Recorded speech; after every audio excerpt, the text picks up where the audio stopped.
अस्सलाम वालेकुम student, welcome back to my YouTube channel Knowledge gateway.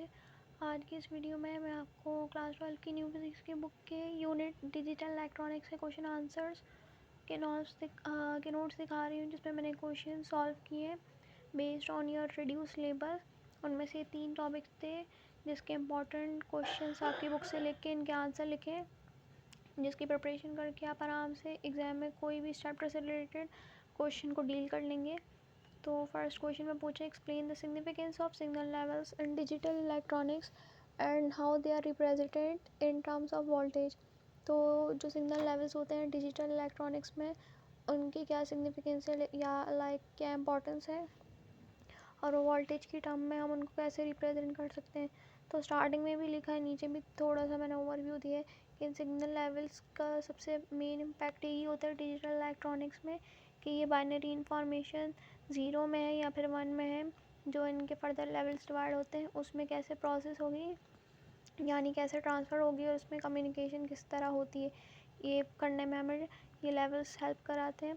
सबसे पहले लो लेवल होते हैं जिसको हम 0 बाइनरी डिजिट से रिप्रेजेंट कराते हैं, जो सबसे लो वोल्टेज का लेवल होता है, और इस लेवल को हम लॉजिक 0 भी कह सकते हैं। सेकंड लेवल एक हाई लेवल होता है जिसको हम बाइनरी डिजिट 1 से हम रिप्रेजेंट कराते हैं जब भी हम डिजिटल सिस्टम की फील्ड में पढ़ते हैं, काम करते हैं। ये सबसे ज़्यादा हायर वोल्टेज का लेवल होता है और इसको लॉजिक 1 से भी हम रिप्रेजेंट करा सकते हैं। थर्ड लेवल होता है थ्रेशोल्ड लेवल, जो हमेशा हाई लेवल और लो लेवल के बीच में सेपरेशन का काम करता है। सपोज़ कि इन थ्रेशोल्ड लेवल हमेशा या तो 0 के आसपास होगा या फिर 1 के आसपास का होगा, इस तरह ही इन दोनों को सेपरेट कराने में हेल्प कराता है। फोर्थ जो लास्ट लेवल है वो हमारे पास है स्विंग और वोल्टेज रेंज का।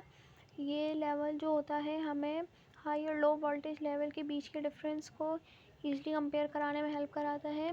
लाइक अगर एक ऐसी करंट का ग्राफ हो तो उसमें अपर लेवल में +5 वोल्टेज की हाफ साइकिल जाती है और नीचे -5 वोल्टेज की हाफ लाइफ साइकिल जाती है करंट को पास कराने के लिए, और उसका रिजल्टिंग हमारे पास 10 वोल्टेज आ जाएगा। तो इस तरह इन लेवल्स की हेल्प से हम लोग ज़्यादा से ज़्यादा जो इंफॉर्मेशन जो इंटरप्रेट हो रही है उनकी कोडिंग की क्या नाम है इनकोडिंग की फाउंडेशन यानी बेस हम बता सकते हैं, और किस तरह डेटा प्रोसेस होता है या फिर डेटा ट्रांसफ़र या कम्युनिकेशन होती है डिजिटल सिस्टम में। तो ये फर्स्ट क्वेश्चन की बुक से शॉर्ट से ही लिया, और यही रिड्यूस सिलेबस में सिग्निफिकेंस या फिर सिग्नल लेवल्स के बारे में आपके पास टॉपिक है, तो इतना याद कर लें तो अच्छा खासा प्रिपेयर होगा। सेकंड क्वेश्चन बहुत इंपॉर्टेंट है जिसमें पूछे, design a simple circuit using a 2 input and gate, a switch, a lamp and a battery. हमें बनाना है कैन गेट इन चारों चीज़ों की हेल्प से, ये जो हमारे पास सर्किट के कॉम्पोनेंट्स दिए।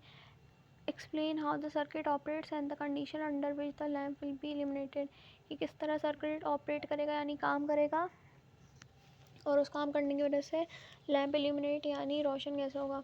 तो सबसे पहले इसमें थोड़ा सा ऊपर आप ओवरव्यू लिखेंगे, और इस सर्किट में हमें रिक्वायर्ड होंगे जो कंपोनेंट्स सबसे पहली चीज़ रिक्वायर्ड हो रहे हैं वो इनपुट एंड गेट है, और उसमें 2 स्विच होंगे हमारे पास, एक स्विच ए और एक स्विच बी। तीसरी चीज़ हमारे पास लैंप होना चाहिए जिसको हम एक आउटपुट यानी जो भी हमारे पास वर्क के लिए पावर सप्लाई करने के बाद यानी रोशनी आ रही है, आउटपुट आ रहा है, वो लैंप हमें इंडिकेट करेगा।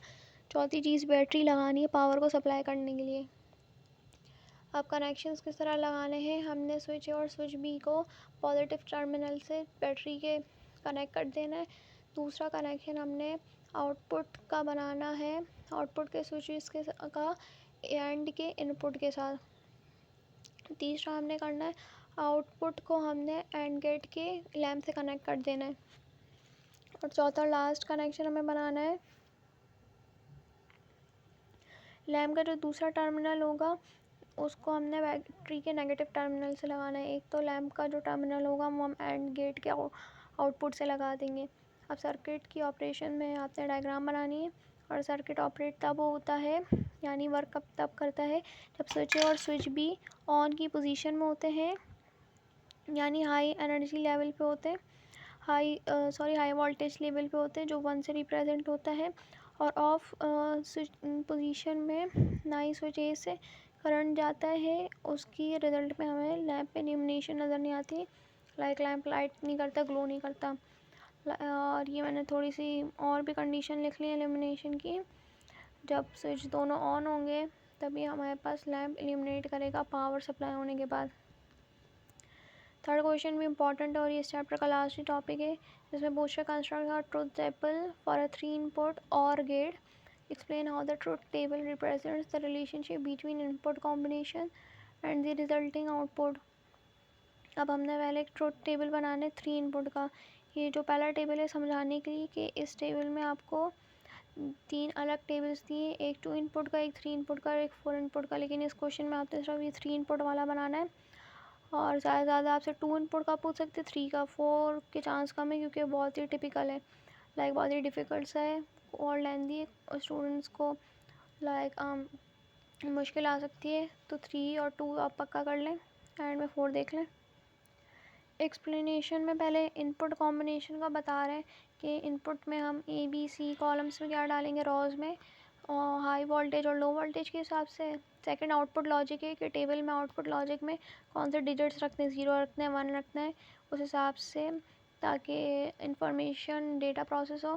थर्ड इसकी सिग्निफिकेंस अब हम बता रहे हैं कि और गेट का परफॉर्म करने से क्या होता है।